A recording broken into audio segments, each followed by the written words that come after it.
Okay, this morning, itong ating pag-uusapan, no? And let's read together, sabay-sabay. Turning problem into a blessing. Ito yung makikita, no, sa gawa 1 o gawa sa 1 hanggang 7, no? Acts 6 verses 1 to 7, no? Sa ang salita ng Diyos. And let's read together. Sige nga po. Nang mga panahon iyon, dumarami na ang tagasunod ni Jesus. Nagreklamo mga Hudyo, nagsasalita ng Griego, laban sa mga Hudyo, nagsasalita ng Hebreo. Ito'y sa dahilang hindi nabibigyan ng pang-araw-araw na rasyon ang kanilang mga biyuda. Kaya pinatawag ng 12 apostol ang lahat ng tagasunod ni Jesus at sinabihan sila, hindi mabuting pabayaan namin ang pangaral ng salita ng Diyos para mag-asikaso lang ng material ng mga tulong. Kaya mga kapatid, pumili kayo sa mga kasamahan ninyo ng 7 lalaking may malinis na pangalan, marunong at puspos ng banal na espiritu. Sila ang pamamahalain natin sa mga material na tulong. At ilalaan naman namin ang aming oras sa pananalangin at sa pangaral ng salita ng Diyos. Sumang-ayon ang lahat ng mga mananampalataya at sinabi ng mga apostol, kaya pinili namin si Esteban na may matibay na pananampalataya at puspos ng banal na espiritu. Pinili rin nila sina Felipe, Procorus, Nicanor, Timon, Parmenas, at Nicolas na taga-Antioch. Si Nicolas ay hindi Hudyo, pero umanib sa relihiyon ng mga Hudyo. Dinala nila ang mga napiling ito sa mga apostol at ipinanalangin sila ng mga apostol at pinatungan ng kamay bilang pagkatalaga sa tungkulin. Kaya patuloy na kumalat ang salita ng Diyos. Marami pang taga-Jerusalem ang naging tagasunod ni Jesus. At marami rin pari ang sumampalataya sa Kanya. So, ito yung, balik tayo sa series natin sa Acts, no? Ito yung, kumbaga, resulta, no? Consequence ng revival sa Acts chapter 2. No? Sa Acts chapter 2. Sa Acts chapter 2 kasi, may mga Hellenista o mga Greek-speaking Jews, no? Mga Hudyo na nagsasalita ng Griego, ang nasa Jerusalem nung panahon na yun, ng Pentecost. No? Kasi alam niyo, ang mga Hudyo sa iba-ibang dako napunta sa Jerusalem sa dalawang mahalagang pista. The Feast of Passover and the Feast of the Pentecost, or ang isa pa dyan ay the Feast of the Tent, or ang isa pa tawag dyan ay the Feast of the Harvest. Okay, yung Pentecost. So nasa Jerusalem sila. Di ba nabanggit doon, no? Kung saan sila galing, no? Hanggang Arabia pa, no? Hanggang Arabia, hanggang Alexandria, kung saan sila galing. At nagtitipon sila sa Jerusalem, and during that time, bumisita ang banal na espiritu, ipinanganak ang iglesia, at marami sa kanila, sabing ganon, when Peter preached, 3,000 of them were converted and baptized. Okay? Just imagine, 3,000. Kung tayo magkaroon ng 3,000, yung wala pa nga tayong sandaan, hirap na tayo sa lugar. Diba? Kung 3,000 pa. At ang sabi doon, araw-araw pa nadaragdag. At ang sabi doon, may 5,000 mga lalaki lang. So kung susumahin natin, pagdating ng Acts chapter 6, maybe meron silang 25,000 members o mega church. At yung mga yon, mga transient. Hello? Like Barnabas, he came from Cyprus, right? Binenta niya kayong mga ari-arian sa Cyprus, and then tumira na siya sa Jerusalem. Kaya, ang inaasahan nila, tulong na lang mula sa church para sa pagkain. Kaya binebenta nila yung kanilang mga ari-arian kung saan sila galing, bibigay sa apostol, at yung apostol ang magbabudget ng pagkain. Problem, may mga napapabayaan. Alam yung 25,000, nahirap talaga. Kahapon ilan lang yung pumunta sa atin doon, siguro mga nasa 50 kasama ang kanya din. Pati lang naman galing din sa Kandugang. Pero ang hirap sa ay kakain. Ha? Meron kami problema sa kami kakain. Yung pa, 25,000. O sabihin natin, kalahati na lang doon na may problema sa pagkain. Napakalaki pa rin bilang. So, that's the situation. Yun ang problema nila. Sabi nila, napapabayaan yung mga balo namin. Sabi nila. So, the first problem of the church in Jerusalem is the issue of partiality, o yung sa Tagalog ay pagtatangi. Merong itinatangi, no? Merong favoritism. Siguro hindi sinasadya. Hindi naman sinasadya. Kaya lang, alam nyo, syempre nga, ito ay nakakausap ko sa aking wika, yung iba hindi. So, maybe meron sila communication misunderstanding, no? Doon sa church. At yun ang sabi ng mga Hellenistic Jews o yung mga Hudyo na nagsasalita ng Griego. Sa verse 1, mababasa natin, ito, tingnan natin. Nang mga panahong iyon, dumarami na mga tagasunod ni Jesus. Nagreklamo ang mga Hudyong nagsasalita ng Griego. Tawag yan ay Hellenistic, no? O Hellenist. Laban sa mga Hudyong nagsasalita ng Hebreo o mga Hebraic Jews. Ito ay sa dahilang hindi nabibigyan ng pang-araw-araw na rasyon ang kanilang mga byuda. Di ba, nung panahon ng pandemic, naasa tayo sa rasyon na, hindi man naasa, kundi inaabangan natin, Tama, no? Kahit pa, tawag natin ay 1 kilong bukbok na may bigas. mas maraming bukbok kaysa bigas. Pero, malaking tulong. Di ba? Kasi di mapagtrabaho, kulang ang income.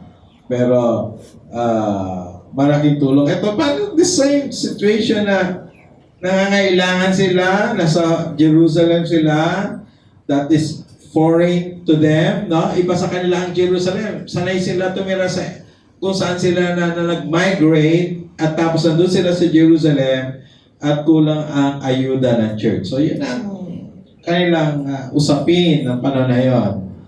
And, ang unang grupo, the first group of church leaders are the 12 apostles, no? Na tawagan natin mga uneducated. They are not used to count numbers. Hindi sila say magbilang ng malalaking pera. Okay? And these 12 are all Hebrew-speaking Jews. And they are leading the church. No? The majority of Greek-speaking Jews are leading by the minority. No? At yun yan, kahit sa Pilipinas, yun naman ang problema. Those who are leading the 100 plus million Filipinos are minorities. But minorities? Kasi sila lang yung mga mayayaman. Yan. Sila lang yung may maleta. Ikat na natin. Yung mayayaman, ang naggagawa ng batas para sa Pilipinas, ang isip nila mayaman. So how can they make a law for the poor kung ang isip mo mayaman? Di ba? Yun ang mindset mo. So, parang ganito. Kanta nga yan. Ito yan ang Pilipino. Kanta nga. Habang may tatsulok at sila sa tongtong. Di ba? Si Bambu. Okay. So, may problema. There's a problem. Minority is leading the majority. Okay? So, iyon ang malaking problema. Pakiramdam ng mga Greek-speaking Jews ay napapabayaan sila pagdating sa distribution ng food para sa mga balo. Yun ang nila na observe Ngayon, paano naging blessing ang problemang ito doon sa unang church? Mula sa pagiging problema, naging blessing. At totoo yan, mga kapatid. May mga problema sa buhay natin na nagiging pagpapala. Can you say amen to that? Isa sa pinaka-example, yung pagkakasakit ko. Yung pagkakasakit ko, nagpahinga ako ng 3 buwan. Kami ni Joy, si Joy, nabigyan ng rest din. 3 months. Pero dire-diretso ang salary namin. Hindi kami tinanggalan ng sahod ng school. Pero pinagpahinga lang. Nagpahinga. Blessing, right? Pero kung hindi nagkasakit, hanggang walang pahinga si Joy. There's Joy. Ito ang asawa ko. Walang pahinga. Di ba? Dire-diretso. At least 3 buwan kami nandun, pahinga. And sabihin natin, financially hindi nag-struggle. Hindi nag-struggle. Purihin ang Panginoon. Amen.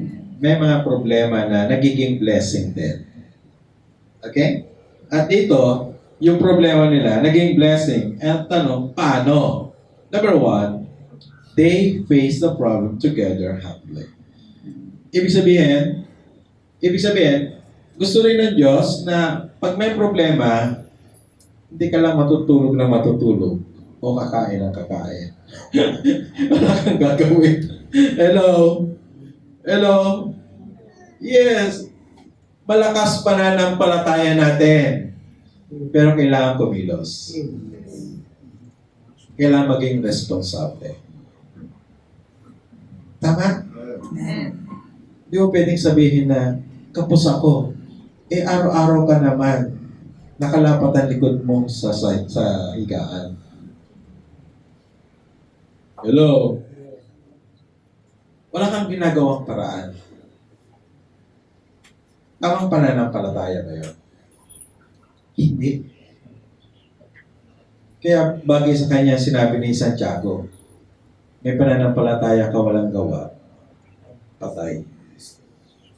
Pananampalataya, aktibo. Sabi natin, pananampalataya, aktibo. Tama po ba? Amen. Pag may faith ka, hindi yan nakatigil lang. Yung faith mo, gumagawa yan. Tinutulak ka ng pananampalataya mo gumawa. Because you are confident. Kasama mo ang Diyos sa problema. Di po ba? They face the problem together humbly. Sabi sa Acts chapter 6 verse 2, kaya ipinatawag ng 12 apostol ang lahat ng tagasunod ni Jesus. Hanggang doon lang. Dito, sabi ng mga apostol, hindi namin ito kaya sama kayo. Sama-sama nating harapin ang problema. Meron kasi ganun tao no, na kahit may problema na at hindi niya kaya, ayaw pa rin magpatulong. Para masakta yung mo, ikaw ba yun? Ay mo, huwag mataas ang pride. May ganun tao, right? Tama, no? Hirap na pero ayaw pa humingi ng tulong. Pero dito, yung 12 apostol, kahit sila pa yung leader or leaders ng 25,000 members, sabi na hindi namin ito kaya. We need help. Samahan nyo kami dito. No? Pinatawag nila lahat ng tagasunod. No? Ang mga unang church leaders, hindi rin sila yung in denial. May ganun din tao, no? Kumusta ka? Kumain ka na ba? Hindi, busog ako na. Galit lang dun sa, ayaw lang makisalo dun sa nag-aalok ng pagkain. Ayaw lang. May pride lang. Busog ako. Pero gutom na gutom. Pero itong mga leaders ito, hindi sila in denial ng problem. Hindi mataas ang kanilang pride. Kinilala na meron talagang problema. May problema talaga. No? Kailangan yon. We need to identify the problem. alamin natin, sino ba may problema? Sila? Ako? O iba? Di ba? Bago ka magkakaroon ng solusyon, you need to identify the problem. You need to think about it, no? Analyze bago gagawa ng hakbang. Di po ba? Ang pagtanggap na existing ang problema, ito yung ano yan, ito yung benepisyo. Pag alam mo, nag-exist ang problem, mag-iisip ka agad ng paraan. Maghahanap ka agad ng epektibong solusyon. Tama na? Pero pag in denial ka, wala. May problema ka ba? Wala. Pero pag alam mo meron, isip agad, ano ang magandang gawin? Amen. Tama po ba? Amen. Ay, pinaka-best solution na isipin natin. Sabi doon sa Acts chapter 6 verse 2 again, yung kulay dilaw lang, basahin natin. Hindi mabuting pabayaan namin ang pangarap ng salita ng Diyos. Sabi ng mga apostol, may problema, pero meron kaming kinaabalahan, sabi nila. Meron kaming binibigyan ng pansin. Kaya, sabi nila sa verse 3, yung kulay dilaw lang, sila ang pamamahalain natin sa mga material na tulong. Sabi ng mga apostol, indirectly sabi nila, ito lang yung kaya namin gawin. Verse 2. Di ba? Ang kaya lang namin gawin yung, dito lang kami sinanay ng Panginoon Jesucristo. Jesus trained us how to preach. Jesus trained us how to teach the Word. Pero, pagdating dito, makakapos kami. Kaya, yung mga diakono na lang ang mamahala pagdating sa material na bagay. Hello? Tama po ba?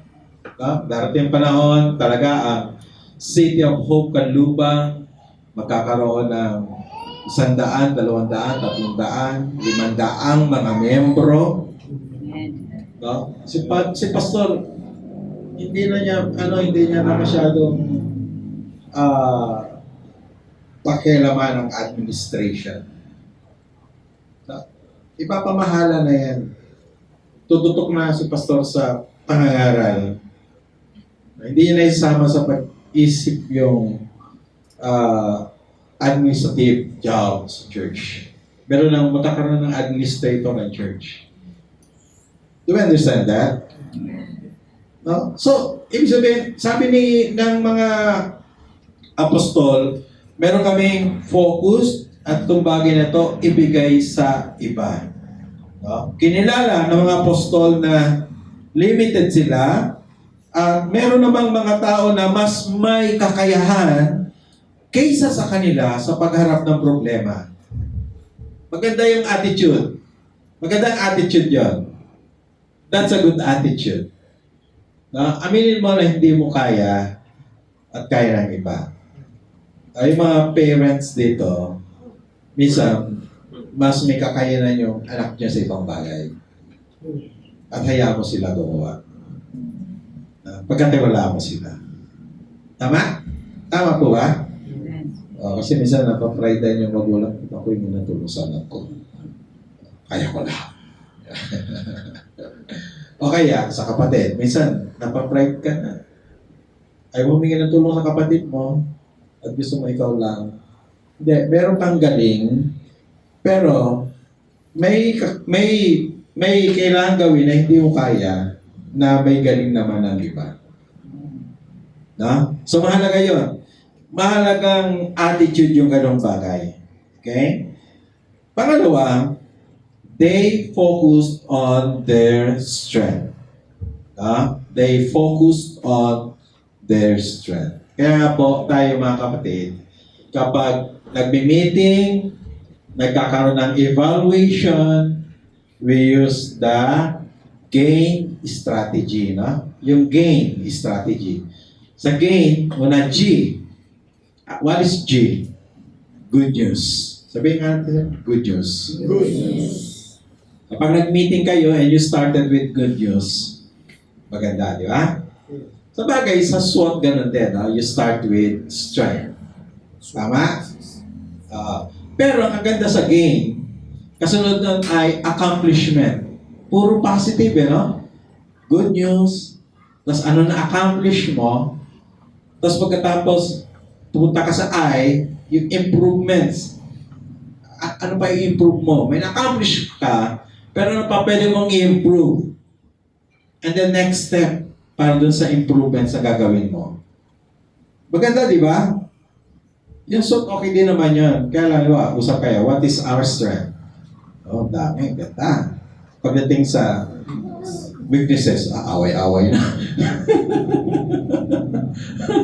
Kasi nga, pinag-usapan ng mga weaknesses na eh.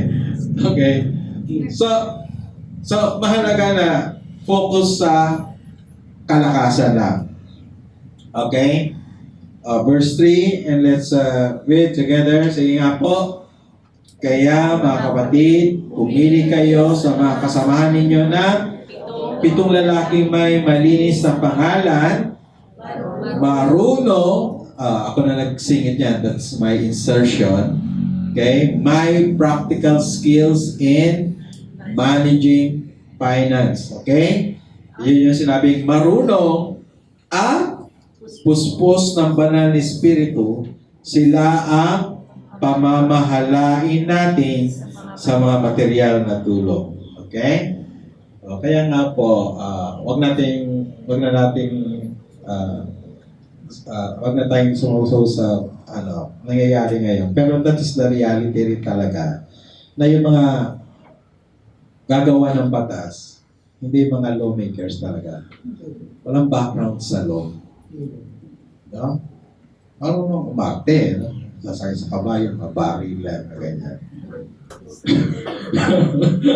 Pero paggawa ng batas, hindi na alam. That's the situation of the Philippines now. Kakaunti yung talagang may alam. Kaya, nagiging drama tuloy ang ating politika. So, ito, mga apostol, maganda na ang pinili nila, sino yung marunong para doon. Kaya susunod ha, maagang pagtuturo sa pagpili. Mapipili ng sikat lang. Pumili ng katulad ng mga apostol, marunong. Okay po ba?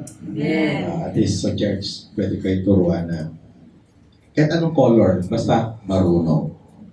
Alam ang batas. Okay.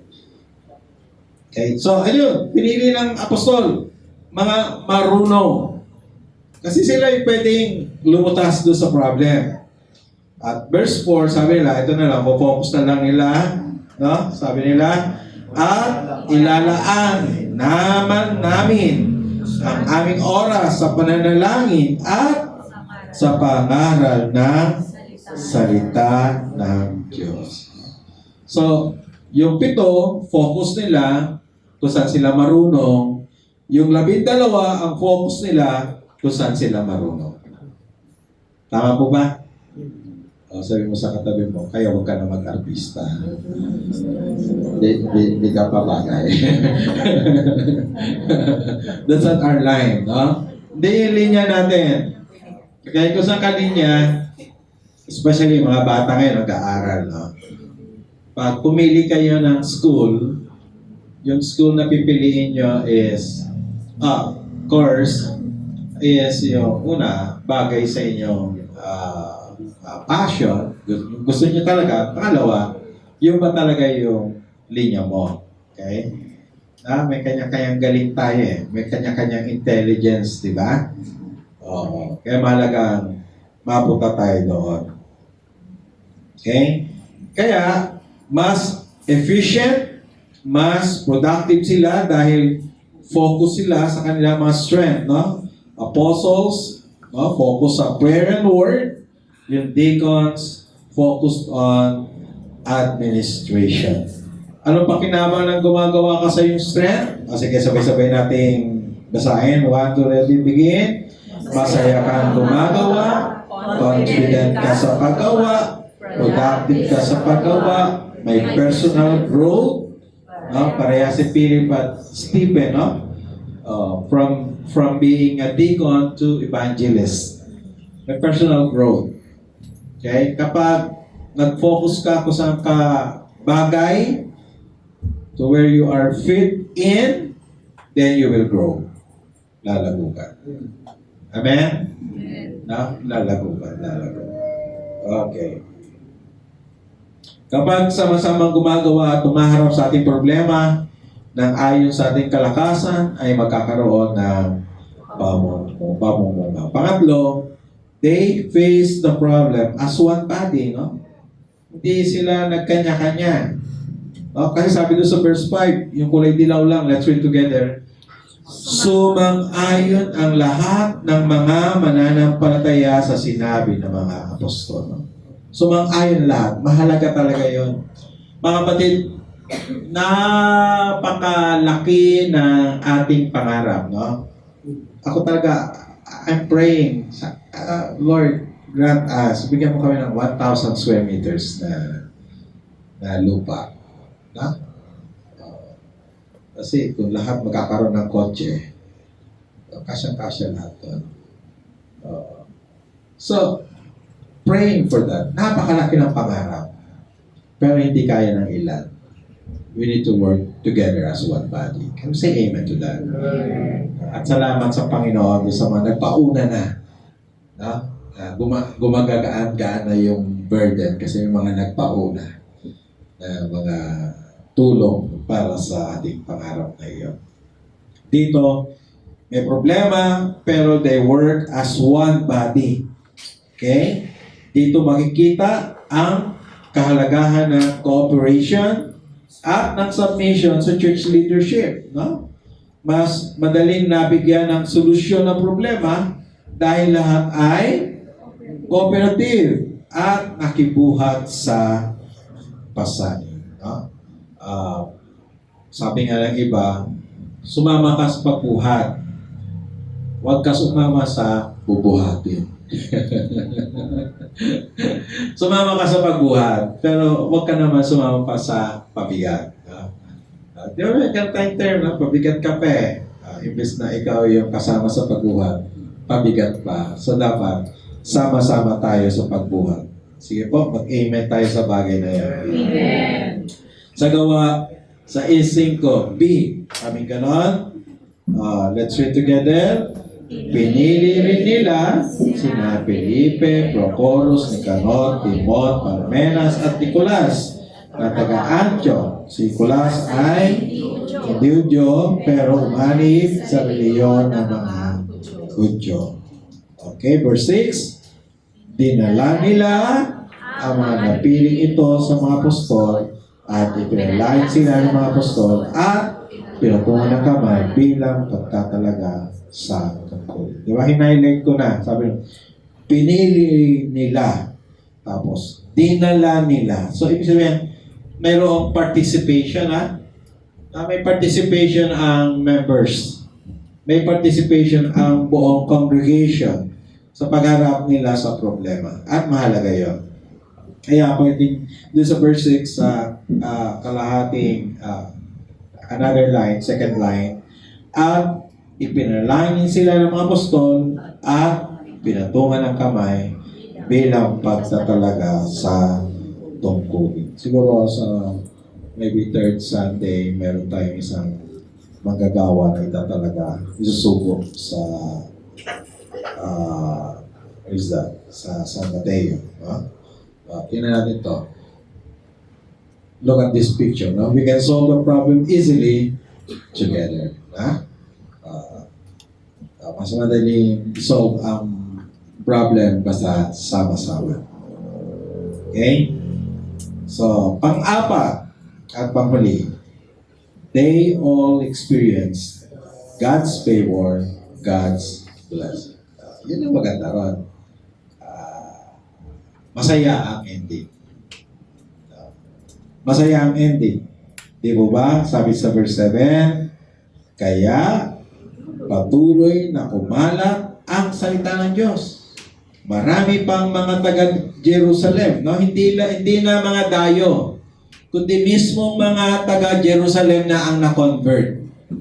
hindi na mga Hellenists, mga Hebrew na mga Hebrew-speaking Jews na ang na-convert. Hindi lang mga taga-Jerusalem, kundi, sabi niyan, pati mga pari. Yung mga nangunguna sa templo, na-convert na rin. Sumampalataya na rin kay Jesus. Diba? Ang ganda na nangyari, no? Dahil, ginawa nila tama sa pagharap ng problema. Sa pagharap sa problema. Tunay na hindi dapat takbuhan ng problema, kundi ito ay harapin ng sama-sama at na may talino. Nais ng Diyos na maging responsable tayo o responsible tayo sa pagharap at paghanap ng solusyon sa kinakaharap na problema.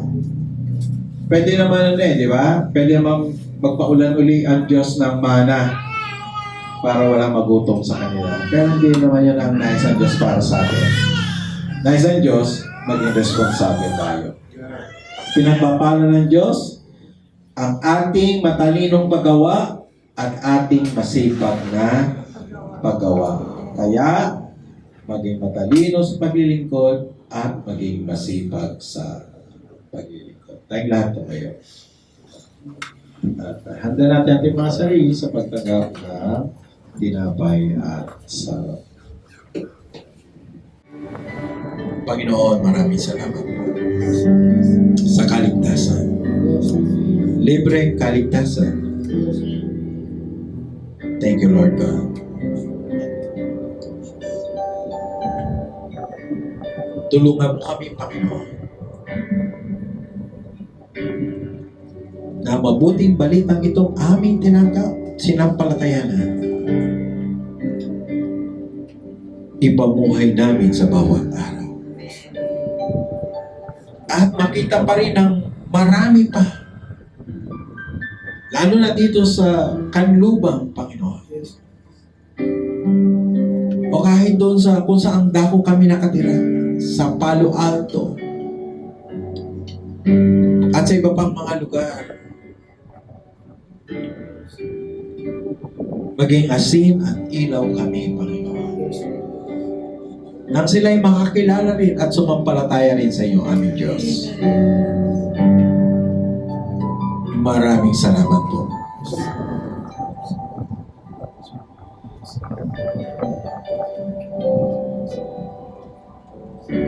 Dumadalangin kami patuloy, Panginoon,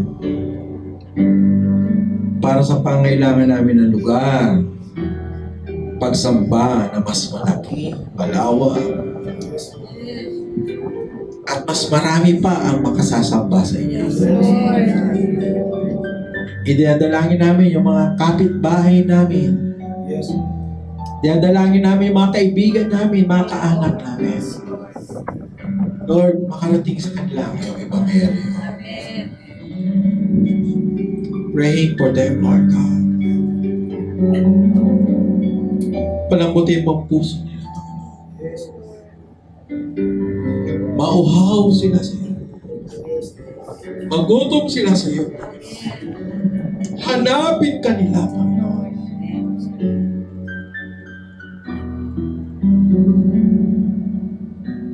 Tulungan mo ang iglesia ito maging daluyan ng pagpapala ng kaligtasan para sa iba. Pagpalain mo ang mga leaders, workers, mga miyembro, kagalingan sa may karamdaman, pagpupuno sa pangailangan ng bawat isa. Samahan mo kami sa paghanap sa solusyon sa problema and challenges na aming hinaharap. Yes. Salamat po dahil kayo nagbibigay ng gabay, ng talino sa amin, Panginoon. Dalayan din mga mission partners, mga kapatiran sa iba-ibang dako. Salamat po sa maayos at safe na pagdating Pastor Joel, Amen. ang kanyang pamilya. Yes. Bless mo buhay nila, Panginoon. Nawa makapag-ministeryo kami sa kanila. While they are here, Lord God. Dalahin din yung mga kapatiran sa ibang bansa. Guidance, blessing, comfort, provision, enablement sa mga regalang buhay sa ibang bansa. Praying for Jet Torres sa Singapore. Kaya may bahay doon po si Sarah sa UK. Kahit po sila Pao and Iking doon sa UK, Lord, bless them. Kapatiran namin sa Hong Kong, pamilya ng Malabo Gonzales. Gabay, pag-iingat, ipagalaw mo sa kanila aming Diyos. Si Sir Gina Agustin na miyembro ng COH Gentry, bless mo rin, Lord. Blessing ni Lord God sa pamilya ni Jay at ni Eileen sa Singapore, sa Australia. Maging sila Drew at ang kanyang misis. Si Milka, Lord, praying for her at ang kanyang family. Even si Sir Evan, Lord, sa New Zealand. Mag-asawang Eugene, Jack, sa Greece, ingatan mo sa mga. Brother Christian, sa Diego Garcia, sa Atlantic Ocean. At iba pa, Panginoon, mga anak ni Sir Chen sa Perth, Australia. Sir Jane Brown sa US, Nanay Letty sa Canada, si Brother Mark na sa Toronto, Canada. Gabay, kalakasan, pag-iingat, pabor, bigay mo sa kanya, Lord. Ito pang mga ministry partner, pamilya ni Brother Bob, Lord, thank you sa buhay nila. Sa Nejisan online business. Praying also for Makis na nasa sa Vietnam. Praying na nakapag-ministeryo din kami sa kanya.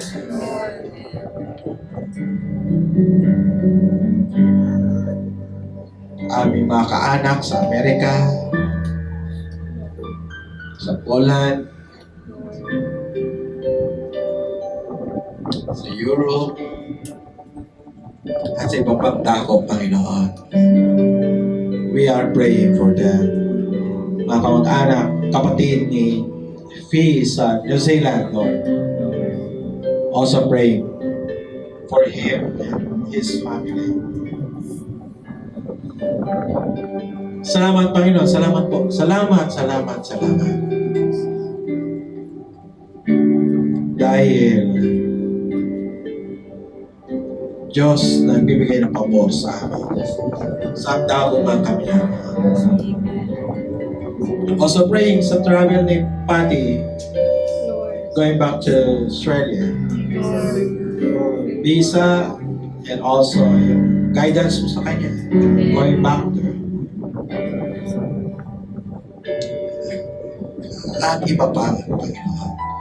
Nakahilingan ng mga kapatid namin sa ibang bansa. Tugunin mo ang kanilang mga panalangin. Pagpalain mo rin mga anak mo naririto, Diyos. Yung mga nagdiriwang ng kaarawan para sa buwan ng Hunyo. Man of June. I-bless mo, Panginoon. Salamat sa panibagong taon, kaloob. Salamat, di ka nagkulang sa buhay namin. Salamat, iningatan mo kami, Panginoon. at patuloy na iingatan.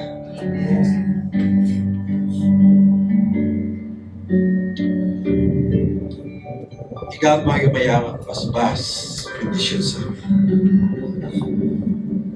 Kapuspusan ng banal na Espiritu para na sa amin. Ipagkaloob lahat ng mabuting bagay na kailangan namin. Pagharian mo kami, Panginoon, ng iyong kapayapaan, ng iyong kagalakan. Iparanas po sa bawat sa amin ng iyong kalapitan, ng iyong pabor. Ngayon na ibabalik lahat ng papuri, pagdakila, pagpapaghati sa pangalan ng Ama, ng Anak at ng Espiritu Santo. Amen. Amen. At Amen. Ang papuri, pagluwalhati, alay sa'yo, O Diyos. Ang aming puso at ang aming buhay, alay sa pagsamba. Lahat ng papuri, pagluwalhati, alay sa'yo, O Diyos. Ang aming puso, ang aming buhay, alay sa pagsamba. Alay sa pagsamba. Alay sa pagsamba.